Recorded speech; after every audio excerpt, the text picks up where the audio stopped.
ఎత్తున బైక్ ర్యాలీలో విచ్చేసిన మీ అందరికీ కూడా పేరు పేరును నమస్కారాలు, శిరస్సు వంచి నమస్కారాలు తెలుపుకుంటున్నాను. మరి ఇప్పుడు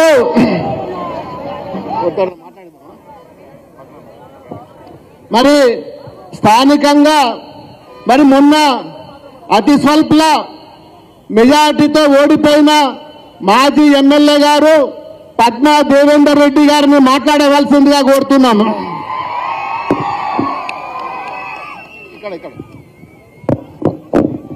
జై తెలంగాణ!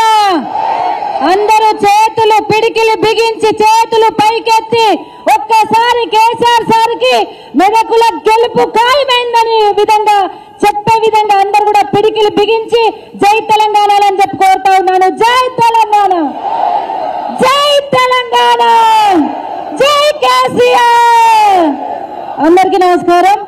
ఈ రోజు మరి మెదక్ పార్లమెంటు ఎన్నికల్లో భాగంగా వెంకట్రామరెడ్డి గారు కేసీఆర్ గారు ఆశీస్సులు తీసుకొని మరి ఈ రోజు నామినేషన్ వేయడానికి మన దగ్గరకు వచ్చినందుకు మరి గౌరవ మాజీ మంత్రివర్యులు హరీష్ రావు గారి ఆధ్వర్యంలో నామినేషన్ వేయబోతా ఉన్నారు. ఆ సందర్భంలో మీరందరూ ఇంత గొప్పగా స్వాగతం పలికినందుకు మీ అందరికీ కూడా శిరస్సు వంచి ఆడబిడ్డ నమస్కరిస్తా ఉంది. మరి ఈ కార్యక్రమంలో పాల్గొంటున్న శాసనసభ్యులు, శాసన మండలి సభ్యులు, మాజీ శాసనసభ్యులు, పార్టీ ప్రెసిడెంట్లు, జిల్లా అధ్యక్షులు, అన్ని జిల్లాల 3 జిల్లాల అధ్యక్షులు, మన అభ్యర్థి వెంకట్రామరెడ్డి గారు, అదేవిధంగా మాజీ సర్పంచులు, ఎంపీటీసీలు, టీఎస్ఏ చైర్మన్లు, వార్డు మెంబర్లు, బూత్ కమిటీ మెంబర్స్, మా అక్క చెల్లెళ్ళు, మా అన్నదమ్ములు, ఎంపీపీలు, జడ్పీటీసీలు, వేదిక మీద ఉన్న నాయకులు అందరికీ కూడా, మా మీడియా మిత్రులందరికీ కూడా పేరు పేరున హృదయపూర్వక నమస్కారాలు తెలియజేస్తా ఉన్నాను. ఇంత పెద్ద ఎండను కూడా లెక్క చేయకుండా కాలు నడకన వెంకట్రామరెడ్డి గారిని ఆశీర్వదించడానికి ర్యాలీ నిర్వహించిన మా అన్నదమ్ములందరికీ కూడా ఆడబిడ్డ నమస్కరిస్తా ఉన్నది. ఏం జరుగుతుందో ఒకసారి ఆలోచన చేయాలి. మొన్నేం జరిగిందో ఆలోచన చేయాలి. 14 సంవత్సరాలు పోరాటం చేసి తెలంగాణ రాష్ట్రాన్ని సాధించిన తెలంగాణ అన్ని రంగాల్లో అభివృద్ధి చేస్తూ మన కేసీఆర్ సారు ముందుకు తీసుకెళ్లడం జరిగింది. మరి ఆ సందర్భంలో మొన్న జరిగిన ఎన్నికలలో కొద్దిగా ఇబ్బంది వచ్చింది. ఆ ఇబ్బంది ఎందుకు వచ్చిందో తెలుసా? అలివి కాని హామీలు, అర్థమైన హామీలు, 1కి 2 చెప్పి ఎట్లాగూ మేము అధికారంలోకి రాము కాబట్టి ఏదైనా చెప్పొచ్చని చెప్పేసి అమలు కాని హామీలను ఇచ్చి గద్దెనెక్కింది కాంగ్రెస్ పార్టీ. 6 గ్యారంటీలని బాండ్ పేపర్ రాసిచ్చి గద్దెనెక్కింది కాంగ్రెస్ పార్టీ. కానీ ఇప్పటి వరకు ఒక్కటి కూడా ఒక్క హామీ కూడా నెరవేరలేదు. 6 గ్యారంటీలు పక్కన పెట్టండి. మా అక్క చెల్లెలకు 2500 గంగలు కలిసింది. కథమైందా లేదా? 2000 పెన్షన్ 4000 అయిందా? రైతు రుణమాఫీ అయిందా? కోత పెట్టిండ్రా లేదా? కరెంటుకు కోత పెట్టిండ్రా? రైతు బంధుకు కోత పెట్టిండ్రా? అన్నిటికీ కోతలు పెట్టిండ్రు. ఈ కోతల రాయిళ్ళు మెదక్ గురించి మాట్లాడుతున్నారు.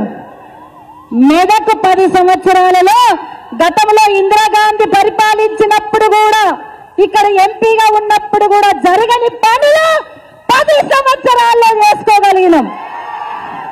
రేవంత్ రెడ్డి గారు మొన్న ఇక్కడికి వస్తే మా మెదక్ జిల్లాకి ఏమైనా మేలు జరుగుతా అనుకుంటున్నాం. కానీ ఒక్క పైసా కూడా అనౌన్స్ చేసుకోలే. అభివృద్ధి అంటేనే మీకు తెలియదు. నువ్వు ఒక్కటే మాట అడుగుతున్నా, మెదకులో అభివృద్ధి జరగలేదన్నారు మీరు. అభివృద్ధి జరిగిందనడానికి నిదర్శనము కూడా మీరే. ఎందుకంటే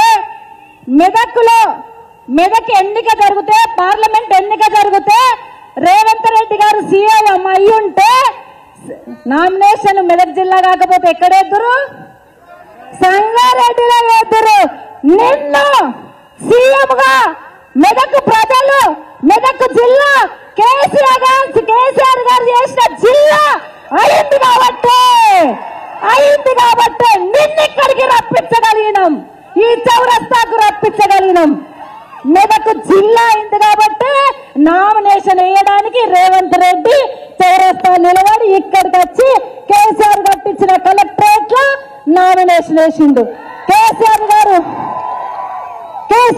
వేసిన రోడ్డు మీద నామినేషన్ ర్యాలీ నడిచింది. మీరు చౌరస్తాలు నిలబడి మాట్లాడిండు.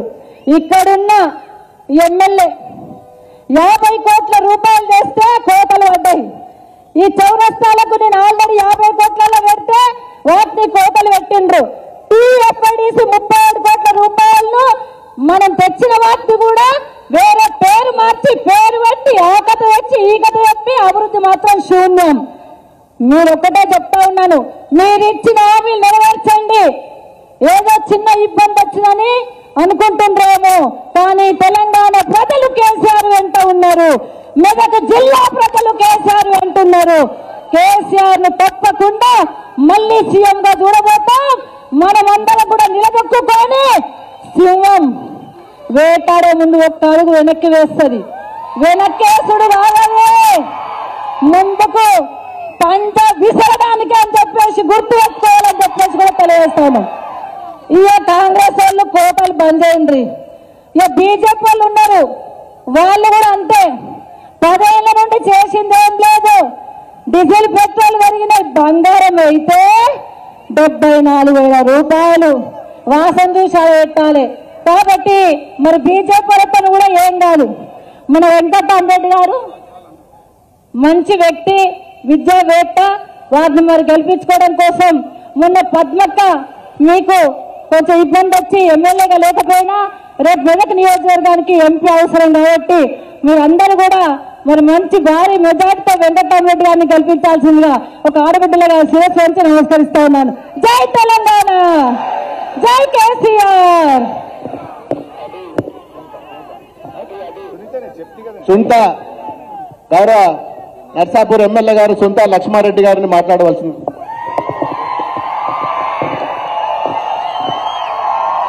అందరికీ నమస్కారం. పెద్దలు, గౌరవనీయులు, మన మాజీ మంత్రివర్యులు సిద్దిపేట శాసనసభ్యులు అన్న మదన్ రెడ్డి హరీష్ రావు గారికి, మరి అదేవిధంగా గౌరవనీయులు మన శాసన మండలి సభ్యులు పెద్దలు షేర్ సుభాష్ రెడ్డి గారికి, అదే యాదవ్ రెడ్డి గారికి, అదేవిధంగా మన శాసనసభ్యులు మరి అన్న చింతా ప్రభాకర్ అన్న గారికి, అదేవిధంగా ప్రభాకర్ రెడ్డి గారికి, అదేవిధంగా పెద్దలు మన మాజీ శాసనసభ్యులు మన పార్టీ అధ్యక్షురాలైనటువంటి సోదరమణి పద్మా దేవేందర్ రెడ్డి గారు, మన అభ్యర్థి అయినటువంటి మీ అందరి అభిమాని, మన జిల్లా కలెక్టర్ గా సేవలు అందించినటువంటి వెంకటరామరెడ్డి గారు, అదేవిధంగా పెద్దలు దేవేందర్ అన్న గారు, అదేవిధంగా ప్రతాప్ గారు, మన జిల్లా పరిషత్ చైర్మన్ అయినటువంటి సోదరిమణి హేమలత శేఖర్ గౌడ్ గారికి, మన ఎల్ఎల్ శ్రీనివాస్ గారికి, సభాధికపైన చాలా మంది పెద్దలున్నారు. ఇక్కడ వేలాదిగా ఈ ఎండను సైతం లెక్క చేయకుండా వెంకటరామరెడ్డి గారిని ఆశీర్వదించడానికి విచ్చేసినటువంటి నా అక్క జలాలకు అన్నదమ్ములందరికీ చేతులెత్తిన హృదయపూర్వక ధన్యవాదాలు తెలియజేస్తా ఉన్నా. మరి పొద్దున్నే రావాలి, బయలుదేరాలి అన్నప్పటికీ మీరు ఇమీడియట్ గా బయలుదేరి ఈ రోజు మన కేసీఆర్ గారి ఆశీర్వాదంతో మన వెంకటరామరెడ్డి గారు నామినేషన్ వేస్తున్నటువంటి సందర్భంలో మన హరీష్ రావు గారి యొక్క నేతృత్వంలో ఇంత పెద్దగా ఇక్కడికి తరలి రావడం జరిగింది అంటేనే ఈ మెదక్ గడ్డ పైన టీఆర్ఎస్ జెండా రెపరెపలాడబోతా ఉందని చెప్పేసి తెలియజేస్తా ఉన్నా. మెదక్ ప్రజలు చాలా ఆలోచన పరులు. ఇంతకు ముందు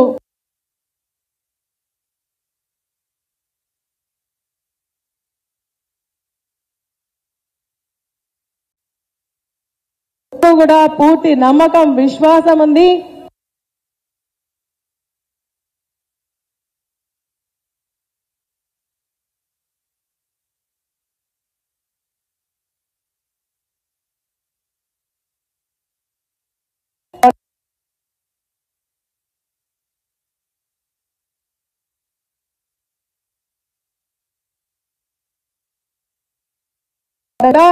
మరి మొన్న జరిగినటువంటి ఎన్నికల్లో కాంగ్రెస్ పార్టీ ఇచ్చినటువంటి మోసపూరితమైనటువంటి హామీల ద్వారా 6 గ్యారంటీలు 420 హామీలు ఇచ్చి ప్రజలు మోసం చేసి ఓట్లు దండుకొని ఈ రోజు ప్రజలను గాలికి వదిలేసినటువంటి సందర్భాలు మనం గుర్తు చేసుకోవాల్సినటువంటి అవసరం ఉంది. 10 సంవత్సరాల కాలంలో కేసీఆర్ గారి నాయకత్వంలో ఒక్క ఎకరైనా ఎండిపోయిందా అని చెప్పేసి నేను అడుగుతా ఉన్నాను. ఈ రోజు 20 లక్షల ఎకరాలు ఎండిపోవడం జరిగింది. అదేవిధంగా మొన్న వర్షాలు పడి దాదాపు 5-6 వేల ఎకరాల పంట నష్టం జరిగింది అని చెప్పేసి నేను తెలియజేస్తా ఉన్నా. మనకు మార్పు అన్నారు. ఏ మార్పు చూపించిండ్రు వీళ్ళు? కరెంటు కోతలో మార్పు చూపించిండ్రు. 2000 పెన్షన్ 4000 ఇస్తా అని మార్పు చూపించిండ్రు. మరి 6 గ్యారంటీలో 5 కంప్లీట్ చేసామని మన ముఖ్యమంత్రి గారు ఇక్కడనే చెప్పిపోవడం జరిగింది. నేను అడుగుతా ఉన్నాను, 6 గ్యారంటీలో మన మహిళలకు 2500 రూపాయలు వచ్చినాయా అని అడుగుతా ఉన్నాను. రాలేదు. మరి అదే 500 గ్యాస్ ఇస్తామన్నారు, వచ్చినాయా అని అడుగుతా ఉన్నాను. మన రైతులకు మరి 15,000 రైతు భరోసా ఇస్తానన్నారు, వచ్చిందా అని అడుగుతా ఉన్నాను. కౌలు రైతులకు అదేవిధంగా రైతు కూలీలకు 12,000 రూపాయలు ఇస్తామన్నారు, ఇచ్చిందా అని చెప్పేసి అడుగుతాను. ఒక్క ఇల్లు కూడా ఇయ్యలేదు. అదేవిధంగా 2000 పెన్షన్ 4000 ఇవ్వలేదు కదా, మరి ఒక నెల పెన్షన్ కూడా ఎగగొట్టడం జరిగింది. కాబట్టి ఒక్కసారి మనం ఆలోచన చేయాలి. కేసీఆర్ గారు నేతృత్వంలోనే మన అల్లి వాగు పంటలు పండి మొన్న ఎండాకాలంలో కూడా నీళ్లు వదిలిపిస్తే 1000 ఎకరాలలో మనకు సాగునీరు అందించి మన పంటలు కాపాడుకోగలిగినాము అంటే అది కేసీఆర్ గారు, హరీష్ రావు గారి యొక్క నాయకత్వం వల్ల అని చెప్పేసి నేను తెలియజేస్తాను. మనమందరం ఆలోచన చేసి రేపు మన పార్టీ అభ్యర్థి అయినటువంటి వెంకటరామరెడ్డి గారు మన జిల్లా కలెక్టర్ గా వారు సేవలు అందించడం జరిగింది. ఇప్పుడు కూడా మనకు బీఆర్ఎస్ పార్టీ అభ్యర్థిగా తన సొంత నిధులతో నాకు సహాయం చేయడానికి ముందుకు రావడం జరుగుతుంది. సేవా గుణమైనటువంటి వ్యక్తి. మరి సాటి వాళ్ళు బాధపడుతూ ఉంటే ఆ బాధ తీర్చాలని తపతనోపు ఉన్నటువంటి వ్యక్తి మన వెంకటరామరెడ్డి గారు. మిగిలిన పార్టీ అభ్యర్థులను చూడండి, కాంగ్రెస్ పార్టీ అభ్యర్థిని గమనించండి, బీజేపీ పార్టీ అభ్యర్థిని గమనించండి, వెంకటరామరెడ్డి గారిని చూడండి. ఈ ముగ్గురులో ఎవరు బాగున్నారు అంటే ఏం చెప్తారు? వెంకటరామరెడ్డి గారు. కారు గుర్తుకే ఓట్లేసి మీ అందరూ కూడా ఆస్వాదించాల్సిందిగా మరొక్కసారి మీ అందరికి విజ్ఞప్తి చేస్తూ సెలవు తీసుకుంటున్నాను. జై హింద్, జై తెలంగాణ, జై తెలంగాణ. కేసీఆర్ గారి నాయకత్వం. దశాపం నుంచి పెద్ద ఎత్తున విచ్చేసినట్టు మీ అందరూ కూడా మరొకసారి నా ధన్యవాదాలు తెలియజేస్తూ సెలవు తీసుకుంటున్నాను. జై హింద్. గౌరవనీయులు, మరి మన అభ్యర్థి రేపు భారీ మెజార్టీ తోటి గతంలో నన్ను 3.5 లక్షలతోటి గెలిపించిండ్రు. ఖచ్చితంగా ఇప్పుడు 4 లక్షల మెజార్టీ తోటి గెలవబోయే మన వెంకటరామరెడ్డి గారిని మాట్లాడవలసిందిగా కోరుతున్నాను. గౌరవనీయులు, పెద్దలు, మన మాజీ మంత్రివర్యులు శ్రీ తన్నీరు హరీష్ రావు గారికి, అదేవిధంగా పద్మా దేవేందర్ రెడ్డి గారికి, మాజీ శాసనసభ్యురాలు మరి సునీతా లక్ష్మారెడ్డి గారికి, నర్సాపూర్ శాసనసభ్యురాలు కొత్త ప్రభాకర్ రెడ్డి గారు, దుబ్బాక శాసనసభ్యులు, సంగారెడ్డి శాసనసభ్యులు చింతా ప్రభాకర్ గారికి, మరి వేదిక మీద ఉన్న అందరు నాయకులు జేడి సుభాష్ రెడ్డి గారికి, ఎమ్మెల్సీ గారికి, బట్టి జగపతన్న గారికి, ప్రతాపన్న గారికి, వేదిక మీద ఉన్న అందరి నాయకులకు, యాదవ్ రెడ్డి ఎమ్మెల్సీ గారికి, మరి ఎండు టెండలో ఇంత పెద్ద పాదయాత్రకు మీరందరూ కూడా వచ్చి ఇవాళ అశేష జనవాళికి పేరు పేరున తల వంచి నమస్కరిస్తా ఉన్నాను. ఇవాళ గౌరవనీయులు పార్టీ అధ్యక్షులు కేసీఆర్ గారి ఆశీస్సులతో, వారి దీవెనలతో బీఫామ్ తీసుకొని మీ అందరి ముందుకు నామినేషన్ వేయడానికి బీఆర్ఎస్ పార్టీ అభ్యర్థిగా, ఎంపీ అభ్యర్థిగా మీ ముందు వచ్చాను. మరి ఈ ప్రాంతంలో కలెక్టర్ గా పనిచేసి మీకు సేవలు అందించే అవకాశం ఆ భగవంతుడు ఆ రోజు కల్పించిన, అందుకే మీ ఆదరణతో మళ్ళీ మీ బీఆర్ఎస్ పార్టీలో ఎంపీ అభ్యర్థిగా మీచే ఎన్నికబడి మీ సేవలో ఉంటానని ఈ ఎండు టెండలో మీ అందరి దేవుని మీద ప్రమాణం చేసి మీ అందరికీ చెప్తా ఉన్నాను. మరి కలెక్టర్ గా సేవలు అందించే భాగ్యం కలిగి ఆ గడ్డ మీద ఆ ప్రజలకే మళ్ళీ చట్టసభలోకి వెళ్లి ప్రజాప్రతినిధిగా సేవలు అందించే అదృష్టం నాకు ఇవాళ దక్కిందంటే మీ అందరి ఆదరణ. మరి మెదక్ పార్లమెంట్ నియోజకవర్గంలో సిద్దిపేట జిల్లా, సంగారెడ్డి జిల్లా, మెదక్ జిల్లా వాసులందరితో పనిచేసి మమేకమై ప్రజాప్రతినిధులతో కలిసి, ప్రజలతో కలిసి ప్రభుత్వానికి ప్రజలకు మధ్య వారధిగా ఉండి ప్రభుత్వ పథకాలు మంచిగా అమలు చేసినందుకు మీరందరూ ఆదరించిండ్రు. నన్ను 11 సంవత్సరాలు మీరు కుటుంబ సభ్యునిగా చూసి ఈ జిల్లా ఈ గడ్డ నన్ను ఆదరించింది. మరి మీ ఆదరణతో ఇవాళ పార్టీ గుర్తించి నాకు ఎంపీ అభ్యర్థిగా నిలబెట్టినందుకు మీ సేవలో ఉంటానని చెప్తా ఉన్నాను. ఒక్క విషయం నేను చెప్తా, దయచేసి మీరు ప్రతి బూత్ లో, ప్రతి పోలింగ్ స్టేషన్ లో, ప్రతి గ్రామంలో ఒక చర్చ పెట్టండి. ఇవాళ ప్రధాన పార్టీ నుంచి మనం 3 అభ్యర్థులం పోటీలో ఉన్నాం. బీఆర్ఎస్ పార్టీ నుంచి నేను, బీజేపీ నుంచి ఇంకొక అభ్యర్థి, కాంగ్రెస్ నుంచి ఇంకొక అభ్యర్థి. మరి అభ్యర్థుల గుణగుణాలు చూడండి.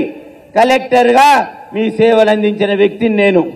మరి ఏ సమస్య వచ్చినా ఎమ్మెల్యే దగ్గరికి పోయినా, జెడ్పీటీసీ దగ్గరికి పోయినా, ఎంపీపీ దగ్గరికి పోయినా మరి వాళ్ళు కలెక్టర్ దగ్గరికే తీసుకొస్తారు. కలెక్టరే పని చేస్తాడు. మరి అలాంటి కలెక్టరే మీకు అభ్యర్థి అయి, మీ కుటుంబ సభ్యుడై మీ సేవలో ఉంటానంటే మరి నన్ను మీరు ఆదరిస్తారా? మరి నన్ను ఆదరించాలని మాకు మీ దీవెన ఇవ్వాలని, మీ ఆశీస్సులు ఇవ్వాలని కోరుకుంటా ఉన్నా. నేను ప్రజాసేవ కొరకు అంకితమైనానని ఈ సభాముఖంగా తెలుస్తున్నా. మరి నాకు విద్యావంతుని, నాకు తెలుసు మన సమాజంలో పేద కుటుంబాలు విద్యకు అన్నిటికీ ఎంత కష్టపడుతున్నదని. మరి అలాంటప్పుడు నేను ఒక ట్రస్ట్కు పెట్టుకొని ఆ ట్రస్ట్ కార్యక్రమాలలో ఈ మెదక్ గడ్డ మీద నామినేసే ముందు ఒక ప్రమాణం చేసి చెప్తా ఉన్నా దేవుని మీద, ఇవాళ మన నియోజకవర్గంలో ఏ నిరుపేద కుటుంబానికైనా కూడా విద్యకు నేను అండగా ఉంటానని ఇవాళ మీ ద్వారా చెప్తా ఉన్నాను. అదే మాదిరిగా యువతకి నేను ఒక సూచన ఇస్తా ఉన్నాను. యువతకి అన్ననై ఉంటా, యువతకి పెద్దన్ననై ఉంటా, యువతకు నేనెంతో ఉంటా అని చెప్తా ఉన్నాను. నాలాగా పోటీ పరీక్షలు రాసి నాలాగా ఉన్నతోద్యోగులు కావాలని మన నియోజకవర్గంలో అందరికి కూడా కోచింగ్ సెంటర్లు పెట్టి శిక్షణ ఇచ్చి పెద్ద పెద్ద ఉద్యోగాలకు పంపే బాధ్యత నాది అని చెప్పి ఇవాళ సభాముఖంగా చెప్తా ఉన్నాను. అదే కాకుండా నిరుపేద కుటుంబాలు ఎన్నో మన గ్రామాలల్లో బిడ్డ పెళ్లి చేయాలంటే 1,00,000 రూపాయలు పెట్టి ఫంక్షన్ హాల్ పెట్టి ఇవాళ కార్యక్రమాన్ని చేయాలి. మరి నిరుపేద ఆడపడుచులకు, నిరుపేద బిడ్డలున్న తల్లిదండ్రులకు నేను అండగా ఉంటా. వెంకట్రామరెడ్డి ట్రస్ట్ ఉంటుందని చెప్పి మీ అందరికీ చెప్తా ఉన్నా. మరి ఒక నిరుపేద కుటుంబం పెళ్లి చేసుకోవాలంటే ఒక ఫంక్షన్ హాల్కు 70,000 80,000 కిరాయి కట్టాలి. మరి అది నేను 9 నెలల్లో మీ అందరి ఆశీర్వాదంతో గెలిచిన తర్వాత 9 నెలల్లో ప్రతి నియోజకవర్గంలో మన ఆడబిడ్డలకు, మన పేద కుటుంబాలకు 1 రూపాయి కంటే 1 రూపాయికి ఫంక్షన్ హాల్ నిర్మించి పేదింటిలో కుటుంబ సభ్యున్నై వాళ్ళ పెళ్లి చేస్తానని చెప్పి నేను ఈ సభాముఖంగా తెలియజేస్తా ఉన్నా. మరి నాకు దీవించండి, అభ్యర్థులను చూడండి. అబద్ధాలు, మోసపూరిత హామీలు నేను చేయట్లేదు. నన్ను విశ్వసించి మీరు చేయండి. హరీష్ అన్న మన వెంట ఉన్నాడు. ఇవాళ మన మెదక్ పార్లమెంట్ నియోజకవర్గంలో మనందరినీ కూడా ముందుకు నడిపిస్తా ఉన్నాడు. మరి వారి సూచనల మేరకు నేను మీ ముందున్నాను. తప్పకుండా మీ అందరి సహకారంతో మీ సేవలో ఉంచే అవకాశం నాకు ఇవ్వాలని చెప్పి కోరుతూ, మీ అందరు కూడా నన్ను దీవించాలని చెప్పి, మీ ఓటు కారు గుర్తుకే వేసి నాకు ఘన విజయం ఇవ్వాలని చెప్పి సభాముఖంగా మీ అందరినీ ప్రార్థిస్తా ఉన్నాను. మీ దీవెనలు ఇవ్వండి అని చెప్పి కోరుతా ఉన్నాను. మీ అందరికీ ధన్యవాదాలు.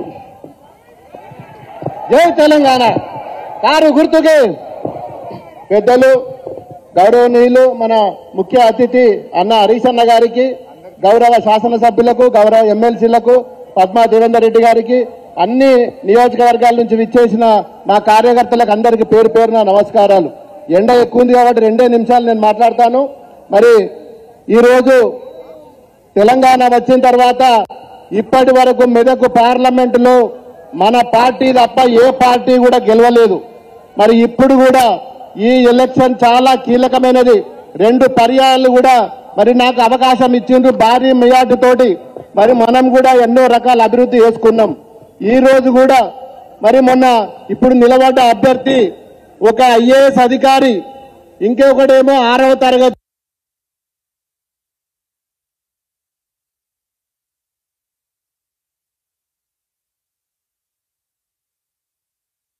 అంటాడు. నువ్వు ఏం డెవలప్మెంట్ చేసినా అంటాడు.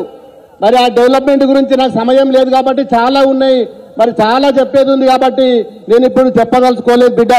ఇప్పుడు కూడా చెప్తున్నా, మీ అందరినీ కూడా మరి మా కార్యకర్తలు కసి మీద పనిచేసి మరి ఒక ఆయనేమో మరి మధు ముదిరాజు ఆయన సంగతి మీకు అందరు తెలుసు. పాపం ఆయనను బలి చేసిండ్రు, ఆయన ఎక్కడికో పోయిండు, దరిదాపులో కూడా లేడు. ఈయనైతే చెత్త పుట్టలేసినట్టే మరి బీజేపీ అభ్యర్థి, మరి మనకు మంచి అధికారి, మరి ఒక ఐఏఎస్ అధికారి, మరి ఈ ప్రాంతవాసి అన్ని తెలిసిన మరి మంచి మనిషి కాబట్టి మరి మీరు కూడా బ్రహ్మాండమైన మెజార్టీతోటి గెలిపించి మళ్ళీ పార్లమెంటుకు పంపినట్టయితే మెదక్ జిల్లాలో హ్యాట్రిక్ సాధిస్తాం. మనం గతంలో ఏ విధంగా అయితే సాధించినామో మళ్ళీ కూడా గులాబీ జెండా ఈ రోజు ఉద్యమాల గురించి ఏ విధంగా అయితే కష్టపడ్డామో అదే విధంగా వెంకటరామరెడ్డి గెలుపు కోసం కూడా మనం అందరం కూడా అహర్నిశలు కష్టపడి భారీ మేయర్తో గెలిపిద్దామని చెప్పి మా కార్యకర్తలందరినీ కూడా శిరస్సు వంచి నమస్కారాలు తెలుపుకుంటూ జై తెలంగాణ. మరి పెద్దలు హరీష్ అన్న మాట్లాడవలసిందిగా కోరుతున్నాను. జై తెలంగాణ, కేసీఆర్ నాయకత్వం, జోహార్ తెలంగాణ మన వీరులకు. గౌరవనీయులు సభాధ్యక్షత వహిస్తున్న మన దుబ్బాక శాసనసభ్యులు మిత్రులు కొత్త ప్రభాకర్ రెడ్డి గారు, మీ అందరి ఆశీస్సులతో, మెదక్ జిల్లా ప్రజల ఆశీస్సులతో కాబోయే మన ఎంపీ గౌరవనీయులు శ్రీ వెంకట్రామరెడ్డి రిటైర్డ్ ఐఏఎస్ గారికి, గౌరవనీయులు మాజీ మంత్రివర్యులు సోదరిమణి సునీత లక్ష్మారెడ్డి గారు, మాజీ శాసనసభ్యురాలు సోదరిమణి పద్మా దేవేందర్ రెడ్డి గారు, శాసనసభ్యులు గౌరవనీయులు చింతా ప్రభాకర్ గారు, గౌరవనీయులు శాసన మండలి సభ్యులు సుభాష్ రెడ్డి గారు, డాక్టర్ యాదవ్ రెడ్డి గారు, గౌరవనీయులు వంటేరు ప్రతాప్ రెడ్డి గారు, జడ్పీ చైర్మన్ సోదరిమణి హేమలత శేఖర్ గౌడ్ గారు, గౌరవనీయులు తమ్ముడు ఎర్రల్ల శ్రీనివాస్ గారు, తిరుపతి రెడ్డి గారు, పట్నం మాణిక్యం గారు, చంద్రగౌడ్ గారు, దేవేందర్ రెడ్డి గారు, వేదిక మీదున్న మల్లికార్జున్ గౌడ్, మా సీనియర్ నాయకులు, మరి ముఖ్యంగా మెదక్, నర్సాపూర్, తూప్రాన్, అదేవిధంగా చేగుంట ప్రాంతాల నుంచి వచ్చిన మా అన్న తమ్ముళ్లకు, బీఆర్ఎస్ కుటుంబ సభ్యులందరికీ పేరు పేరున నా హృదయపూర్వక నమస్కారం తెలియజేస్తా ఉన్నా. మధ్యాహ్నం 12:30 పట్టబగలు మిట్ట మధ్యాహ్నం 44 డిగ్రీల ఎండలో ఒక్క మనిషి కదలకుండా ఇవాళ వెంకట్రామరెడ్డి గారి నామినేషన్ కు వచ్చిన మీ అందరికీ శిరస్సు వంచి నమస్కారం తెలియజేస్తా ఉన్నా. ఇగో ఇది బీఆర్ఎస్ కార్యకర్తల పట్టుదల. ఆడ బీజేపీలో మీటింగ్ అవుతుంది సిద్దిపేట కాడ, టెంట్లేసి కూలర్లు పెట్టి ఏసీలు పెట్టి వాటర్ బాటిల్ పెట్టి వాళ్ళు మీటింగ్ పెడుతున్నారు. మనదేమో పట్టబగలు నడి రోడ్డు మీద కింద కాలుతున్నా మీద కాలుతున్నా కదలకుండా వెంకట్రామరెడ్డిని గెలిపిస్తాం అని పట్టుదలతో ఇలా మా కార్యకర్తలు మా నాయకులు పనిచేస్తా ఉన్నారు. ఇగో ఇది మన పట్టుదల. ఉద్యమకారులంటే బీఆర్ఎస్ పార్టీ అంటే ఎండ కూడా భయపడుతున్నది మీకు. ఇలా అంత గట్టిగా మీరు పనిచేస్తున్నారు, చాలా సంతోషం. మెదక్ జిల్లా మన గులాబీ జెండాకు ఒక అడ్డ. ఈ గడ్డ మీద ఇంకో పార్టీ గెలవలే ఇప్పటిదాకా. 25 ఏళ్లల్లా ఎప్పుడు మెదక్ ఎంపీ గెలిచినా బీఆర్ఎస్ పార్టీయే గెలిచింది. రేపు కూడా మెదక్లో గెలిచేది మళ్ళా బీఆర్ఎస్ పార్టీ, మన వెంకట్రామరెడ్డి. నిన్న ఆయన వచ్చిండు ముఖ్యమంత్రి రేవంత్ రెడ్డి, మెదక్ వచ్చి ఏం మాట్లాడిండు, ఇదే రామదాస్ చౌరస్తాలా 10 ఏళ్లలో కేసీఆర్ ఏం చేసిండు అన్నాడు. ఏం చేసిండు బిడ్డ లిల్లీపోట్? నువ్వు మెదక్ల నామినేషన్ ఎందుకు వచ్చిన వెంటనే అది కేసీఆర్ వల్ల అని మర్చిపోకు. కేసీఆర్ మెదక్ జిల్లా చేయకపోతే మెదక్ల నామినేషన్ ఉండునా? ఇవాళ పేరుకు మెదక్ జిల్లా, మెదక్ ఎంపీ పోయి వెనకట సంగారెడ్డిలో నామినేషన్ వేస్తుండే. కానీ కేసీఆర్ వచ్చినాక మెదక్ జిల్లా చేసిండు. ఈ జిల్లా ప్రజల ఆకాంక్ష నెరవేర్చిండు. గా జిల్లా అయింది కనుక, ఆయన కలెక్టరేట్ కట్టిండు కనుక నువ్వు నామినేషన్ వేసేందుకు మెదక్కు వచ్చినావు. అంటే నిన్ను మెదక్కు రప్పించిన ఘనత ఈ గులాబీ జెండాది. నువ్వు ఇందిరాగాంధీ చేసింది అంటున్నావు, అబద్దాలంటే కూడా అతికేటట్టు ఉండాలి. ఇందిరాగాంధీ అంటే బిహెచ్ఎల్ తెచ్చిందని రామ్దాస్ చౌరస్తారా పచ్చి అబద్దం చెప్పిండు రేవంత్ రెడ్డి. బిహెచ్ఎల్ వచ్చింది 1952లా, ఇందిరాగాంధీ ఎంపీ అయింది 1980లా, 30 ఏళ్ల తర్వాత అయింది. ఈయన అంటాడు ఇందిరాగాంధీ అట ఈడు ఎంపీ పోటీ చేసి బిహెచ్ఎల్ తెచ్చిందని అబద్దం ఆడతాడు. అరే ఆయనకి ఎవడో స్క్రిప్ట్ రైటర్ అయినా సరిగా లేడు, ఆ రాసిస్తానన్నా అకల్ మన్కు తోరా ఇషారతో రహనా, నువ్వు చదువుకోవా కనీసం, ఏది పట్టి అది మాట్లాడితే నవ్వుల పాలు కావా, ఇజ్జతమానం పోదా ముఖ్యమంత్రిది, నీది పోతావా కానీ కుర్చీది పోతుంది నాయన, ఆ కుర్చీ గౌరవాన్ని కాపాడు. ఏం మాట్లాడు, పేగులు మెడలు వేసుకుంటా గోటీలాడతా, ఎవడైనా పేగులు మెడలు ఎవడేసుకుంటాడే, రాక్షసులు వేసుకుంటారు. నువ్వు పేగులు మెడలు వేసుకుంటే కాదు బిడ్డ, నువ్వు 6 గ్యారంటీలు అమలు చేయి. 6 గ్యారంటీల గురించి మాట్లాడు. మెదక్ అభివృద్ధి గురించి నీకు మాట్లాడే హక్కు ఉందా?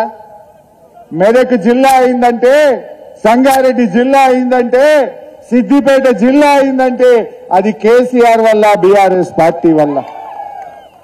ఇవాళ హల్దీలో మంజీరా మీద చెక్ డ్యాములు కట్టిండు కనుక మా నర్సాపూర్ మెదక్ నియోజకవర్గాల్లో 1 ఎకరా ఎండకుండా పంట వండిందంటే అది కేసీఆర్ వల్ల, బీఆర్ఎస్ వల్ల. ఆ చెక్ డ్యాములు కట్టకపోతే, కాళేశ్వరం నీళ్లు రాకపోతే ఈ పంటలు, యాసంగి పంటలు మన చేతికి వచ్చునా? దయచేసి ఆలోచన చేయండి. ఇవాళ రేవంత్ రెడ్డి నువ్వు మాట్లాడుతున్నావు, 3 జిల్లాలకు 3 మెడికల్ కాలేజీలు ఇచ్చిండు కేసీఆర్. మెదక్కు, సంగారెడ్డికి, సిద్దిపేటకు 3 మెడికల్ కాలేజ్ తెచ్చిండు. 100 కోట్లు ఖర్చు పెట్టి మెదక్కు రైలు తెచ్చింది కేసీఆర్. నువ్వు వచ్చిన రోడ్డు ఆ కలెక్టరేట్ నుంచి రామ్దాస్ చౌరస్తా దాకా అందమైన 4 లైన్ల రహదారిని చేసింది కేసీఆర్.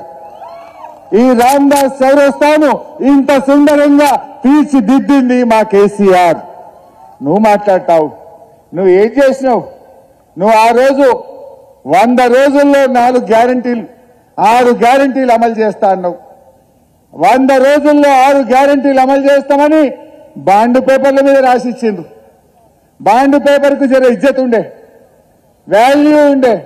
ఈ కాంగ్రెస్ వాళ్ళు బాండ్ పేపర్ మీద రాసిచ్చినాక దాని ఇజ్జత్ కూడా పోయింది. బాండ్ పేపర్ పరువు తీసిండ్రు.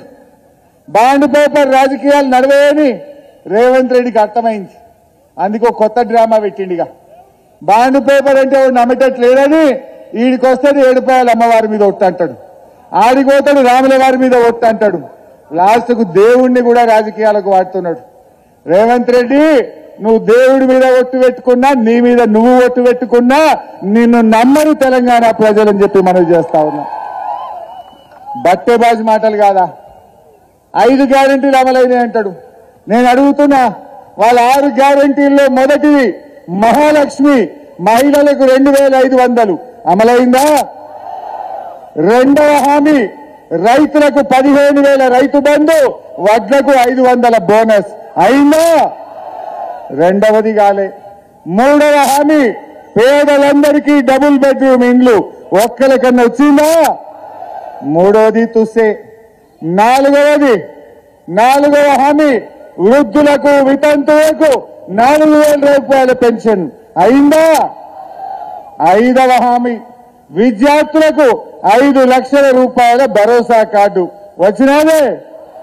మరి 5 కాకనే పాయ్, ఈయన 5 చేసిన అంటేనేమే. మరి ఎన్ని జూటా మాటలు, ఎన్ని అబద్ధాలు, దయచేసి ఆలోచించండి. ఇక శానున్నది, తులం బంగారం ఉన్నది, శానున్నది. కానీ ఇప్పుడు 1,00,000 పెళ్లిళ్ళు అయినాయి, తక్కువ. కాంగ్రెస్ గవర్నమెంట్ వచ్చినాక 1,00,000 పెళ్లిళ్ళు అయినాయి. 1,00,000 తులాల బంగారం కాంగ్రెస్ పార్టీ అక్కజల్లకు బాకీ పడ్డది. మొన్న వీడికి వచ్చిండు, నా ఎత్తు గురించి మాట్లాడతాడు ముఖ్యమంత్రి. నా ఎత్తు గురించి ధ్యాస ఉన్నది కానీ రైతులు కళ్ళాల వడ్లమ్ముడు పోతలేవు, దాని మీద ధ్యాస పెట్టు ముఖ్యమంత్రి. అరే నువ్వు ఏడవైనవా? అప్పుడేమో అపోజిషన్లు ఉంటే ఏడ సీమ సిట్టుకుమన్నా పోయినావు. ఇప్పుడు రాష్ట్రంలో 280 మంది రైతులు నువ్వు వచ్చినాక ఆత్మహత్య చేసుకున్నారు. ఎందుకు పరామర్శించావు? మా ఎస్సీ ఆడపిల్లలు హాస్టల్లో రేప్ కేసై ఎస్సీ ఆడపిల్లలు భువనగిరిలో ఆత్మహత్య చేసుకున్నారు. ఆడికి ఎందుకు రేవంత్ రెడ్డి నువ్వు? మా ఆటో కార్మికులు 38 మంది ఆత్మహత్య చేసుకున్నారు. వాళ్ళని ఎందుకు పరామర్శించవు రేవంత్ రెడ్డి నువ్వు? ఆయనకి టైం దొరకలేదు. ఢిల్లీకి హైదరాబాద్కి ఇళ్ళే పోతుంది టైం. ప్రజల గురించి పట్టించుకునే ధ్యాస లేదు ఆయనకు. నేను దయచేసి మీతో కోరేది ఒక్కటే, చాలా మాట్లాడేది ఉంది కానీ ఈ ఎండల మిమ్మల్ని తిప్పల పెట్ట. మరో బీజేపీ మోపైండు, అది తాడిగా. ఇక బీజేపీ వాళ్ళది ఒక మాటలో చెప్తా, ఆ బీజేపీ అభ్యర్థి మాట నమ్ముడంటే బయలు నీళ్లు లేని బాయిలు దుక్కినట్టే. రఘునందన్ రావు మాట నమ్ముడంటే నీళ్లు లేని బాయిలు దుక్కినట్టే అవుతుంది. ఎందుకంటే దుబ్బాకలు గట్లే మాట్లాడిండు, నన్ను గెలిపిరి 2 ఎడ్లు ఇస్తా, బండి ఇస్తా, నిరుద్యోగ భృతి ఇస్తా, రైలు తెస్తా, దవాఖాన పెడతా అన్నాడు. ఏం చేయలే, అంత ఉత్తదే మొండి చెయ్యి. ఇప్పుడు కూడా నయా నాటకాలు ఆడుతున్నాడు. అయినా బీజేపీ ఏమిచ్చిందే? ఓ దళితులకు మేలు చేసిందా? రైతులకు మేలు చేసిందా? బీసీలకు మేలు చేసిందా? ఎవరి గురించి ఆలోచించింది? ఇవాళ పెట్రోల్ డీజిల్ ధర పెంచింది, గ్యాస్ సిలిండర్ ధర పెంచింది, జీఎస్టీ పెట్టి ఉప్పు పప్పు నూనె ధరలు విపరీతంగా పెంచింది. ఇవాళ కందిపప్పు 170 రూపాయలు అయింది, పెట్రోల్ 100 రూపాయలు దాటింది, సిలిండర్ 900 రూపాయలు దాటింది. అటువంటి ధరలు పెంచిన బీజేపీకి ఎందుకు ఓటేయాలంటా ఉన్నా? బీజేపీ ఎంతసేపు మతాన్ని అడ్డం పెట్టుకుని రాజకీయం చేస్తుంది తప్ప పేదల గురించి ఆలోచించడం లేదు. దయచేసి మా కార్యకర్తలు గడప గడపకు రేపటి నుంచి పోదాం. మెదక్ జిల్లా ఇవాళ బీఆర్ఎస్ గెలుపు డెఫినెట్ గా 6 గ్యారంటీల అమలుకు మలుపు అవుతుంది. మనం గెలిస్తేనే రేపు కాంగ్రెస్ వాళ్ళ మెడలు వంచి అసెంబ్లీలో 6 గ్యారంటీలు అమలు చేస్తాం. రేవంత్ రెడ్డికి మొన్న నేను ఛాలెంజ్ చేసిన, ఏమన్నాడు? నేను ఆగస్టు 15 తారీఖులో గల రుణమాఫీ చేస్తా అన్నాడు. రేపు మళ్ళా మెదక్ నుంచి రేవంత్ రెడ్డికి ఛాలెంజ్ చేస్తున్నా, రేపు పొద్దున 10 గంటలకు అసెంబ్లీ ముందు అమరవీరుల స్తూపం దగ్గరికి నేను వస్తా ఉన్నా. నా రాజీనామా లేఖతో నువ్వు వస్తావా? నువ్వు రాతమ్ముంటే, నువ్వు ఆగస్టు 15లోగా రుణమాఫీ చేసేది నిజమైతే, ఆగస్టు 15లోగా బాండ్ పేపర్ మీద రాసిచ్చిన 6 గ్యారంటీలు అమలు చేసే నిజమైతే రేపు గన్ పార్క్ దగ్గరికి మనమిద్దరం రాజీనామా లేఖలను మేధావుల చేతుల్లో పెడదాం. మేధావుల చేతుల్లో పెడదాం. ఆగస్టు 15లోగా నువ్వు 6 గ్యారంటీలను రుణమాఫీని అమలు చేస్తే నా రాజీనామా లేఖ తీసుకుపోయి స్పీకర్ గారికి ఇస్తారు. ఒకవేళ నువ్వు అమలు చేయకపోతే నీ రాజీనామా లేఖ తీసుకుపోయి గవర్నర్ గారికి ఇస్తారు. దానికి సిద్ధమేనా అని అడుగుతా ఉన్నా. నువ్వు దానికి సిద్ధమా అని అడుగుతా ఉన్నా. దమ్ముంటే రా, నువ్వు మాట మీద నెరవేర్చైతే రా. కానీ రాకపోతే తెలంగాణ ప్రజలకు అర్థమవుతుంది నువ్వు కొడంగల్ రాజకీయ సన్యాసం తీసుకున్నావన్నట్టు తోక ముడిచినట్టే. ఇప్పుడు కూడా నువ్వు తోక ముడిచినట్టే. అందువల్ల మనం ఆలోచించాలి. రేవంత్ రెడ్డి మనల్ని మోసం చేసిండు, కాంగ్రెస్ పార్టీ మనల్ని మోసం చేసింది. ఇక్కడ ఎమ్మెల్యే గురించి కూడా మీకు బాగా అర్థమైనట్టుంది నాకంటే ఎక్కువ. 3 నెలల్లోనే మంచిగా మనసున పట్టిందా లేదా? ఎన్ని రోజులకోసారి వస్తున్నాడు? దయచేసి ఆలోచన చేయండి. అందువల్ల మనమందరం ప్రజలకు చెప్పాలి, రైతు రుణమాఫీ జరగాలన్నా, 6 గ్యారంటీలు అమలు కావాలన్నా, 4,000 పెన్షన్ అందాలన్నా, రైతులకు 15,000 రైతు బంధు రావాలన్నా, నిరుద్యోగ యువకులకు నిరుద్యోగ భృతి రావాలన్నా, పార్లమెంట్ ఎన్నికల్లో కాంగ్రెస్ పార్టీని ఓడిస్తేనే అవన్నీ కూడా మనకు వస్తాయి. కాంగ్రెస్ వాళ్ళకు అహంకారం నెత్తికెక్కింది. గాలినే ఉన్నారు ఇక కొడుకులు. ఏం మాట్లాడుతున్నారు? గాలిలో మాట్లాడుతున్నారు కొడుకులు. వాళ్ళను భూమి మీదికి తేవాలంటే, కాంగ్రెస్ వాళ్ళని భూమి మీదికి తేవాలంటే వెంకట్రామరెడ్డి గారిని పార్లమెంటుకు పంపాలి. గట్లయితే వాళ్ళు భూమి మీదకి వస్తారు, అప్పుడు వాళ్ళకి సోయికి వస్తారు. దయచేసి ఆ విషయాలు ఆలోచించండి. ఇంకా చాలా విషయాలు ఉన్నాయి కానీ నేను మిమ్మల్ని దాదాపు 1 అవుతుంది, నామినేషన్ కూడా వేసేది ఉన్నది. ఇంకా మాట్లాడాలా? సరే, ఓకే, మాట్లాడు. 5 నిమిషాలు మీ టైం ఇచ్చిందంటే మాట్లాడు. అయితే ఓకే, జై తెలంగాణ. కేసీఆర్ ఏమో మెదక్ను జిల్లా చేసిండు, సంగారెడ్డిని జిల్లా చేసిండు, సిద్దిపేటని జిల్లా చేసిండు. రేవంత్ రెడ్డి ఏమంటుండే? జిల్లాలు ఎక్కువైనాయి, జిల్లాలు వీకేస్తా, దీన్ని ఎన్ని జిల్లాలు కమ్మి చేయాలనో నిర్ణయించడానికి కమిషన్ వేస్తాడట. అంటే మెదక్ జిల్లా పోవాలనా? మెదక్ జిల్లా ఉండాలనా పోవాలనా? మరి ఆయన తీసేస్తా అంటుండు. కేసీఆర్ ఏమో 40 ఏళ్ల కళ, ఎన్ని పోరాటాలు, ఇదే రామదాస్ చౌరస్తాలో మెదక్ జిల్లా కావాలని ఎన్ని నిరాహార దీక్షలు, ఎన్ని ధర్నాలు, ఎన్నికల ముందు ఎంతమంది మాట ఇచ్చి తప్పిండ్రు. మాట ఇచ్చి నిలబెట్టిండు కేసీఆర్. మెదక్ను జిల్లా చేసిండు కేసీఆర్.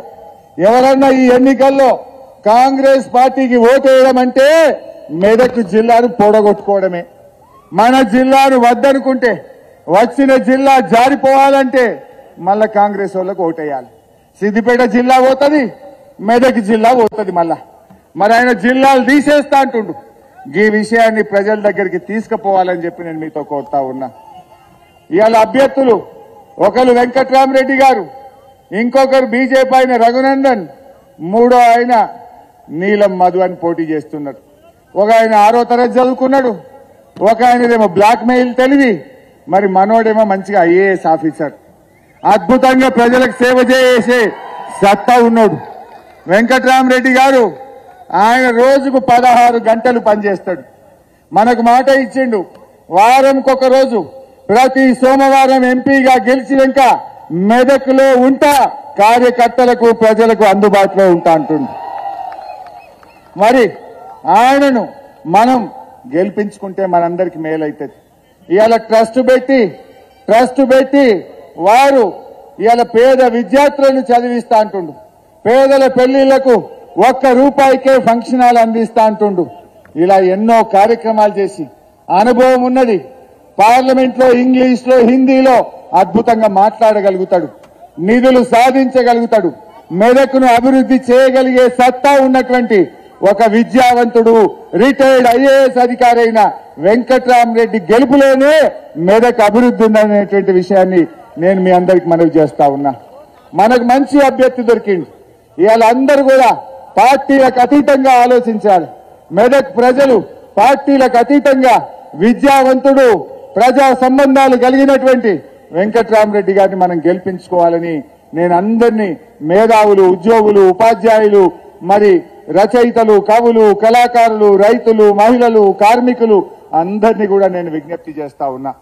మిత్రులారా, బీఆర్ఎస్ కార్యకర్తలు ఎవరికి ఏ ఆపద వచ్చినా మీకు హరీష్ అన్న ఉంటాడు, మేమందరం కూడా మీకు అండగా ఉంటాం. ఎవడు కాంగ్రెస్ వాడు భయపెట్టినా, ఎవడు ఏం చేసినా మీరు భయపడాల్సినటువంటి అవసరం లేదు. ఇవాళ విషయం ఏంటంటే ప్రజలు మీకోసం ఎదురు చూస్తున్నారు. ప్రజలు మీకోసం ఎదురు చూస్తా ఉన్నారు. ఈ కాంగ్రెస్ ని ఎప్పుడు ఓడగొట్టాలనా, ఎప్పుడు బీఆర్ఎస్ వాళ్ళని గెలిపియాలనా అని ప్రజలు మన కోసం ఎదురు చూస్తున్నారు. మనం ప్రజల దగ్గరికి పోవాలి. మీరు కార్యకర్తలు ప్రజల దగ్గరికి వెళ్లి ఈ కాంగ్రెస్ మోసాలను చెప్పండి. మన కేసీఆర్